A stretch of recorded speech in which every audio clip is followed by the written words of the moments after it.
Hey Nova Nation, it's your job to vote for the next president of the United States. I'm your host, Pippa Lee, and welcome to Nova News, Who's Got Your Vote? Over the next few months, we will be giving you the rundown on who each of the candidates are that are running for office. As a reminder, Villanova Television is nonpartisan and will be sharing views from both sides of the spectrum. Today, we are introducing you to Democratic candidate Bernie Sanders. Sanders was born in Brooklyn, New York, and attended the University of Chicago. Following his graduation, he moved to Vermont, where he was a carpenter and a documentary filmmaker. He entered politics by running for mayor of his hometown in 1981. He later became Vermont's congressman in the House of Representatives and then was elected into the Senate in 2006 and then again re-elected. For our economy, he wants to focus on reducing income and wealth inequality. As president, Sanders would stop large corporations from outsourcing their profits and jobs to overseas in order to avoid paying U.S. income taxes, increasing the federal minimum wage from $7.25 to $15 an hour by 2020, make tuition free at public universities, and invest $1 million into our infrastructure in order to create 13 million new jobs. Taking from his own experience of running for president, he wants to remove corruption from our democracy by focusing in on campaign financing, by having Congress regulate the money used for elections, relying on many small donations from the public rather than a few large donations through the Fair Elections Now Act, and insisting on transparency regarding campaign funding.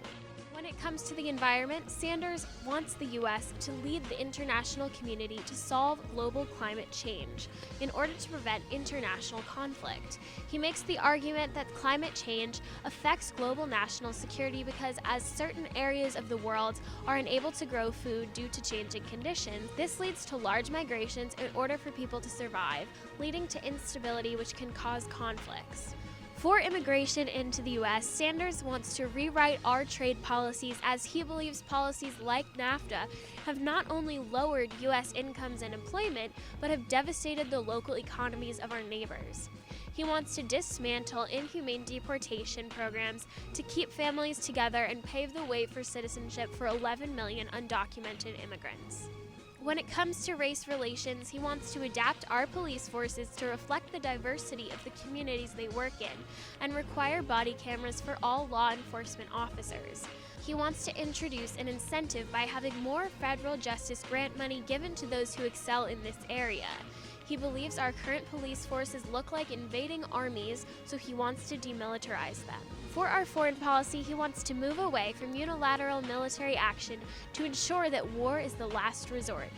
He also wants any military action to have clear goals and to focus on providing support to our allies.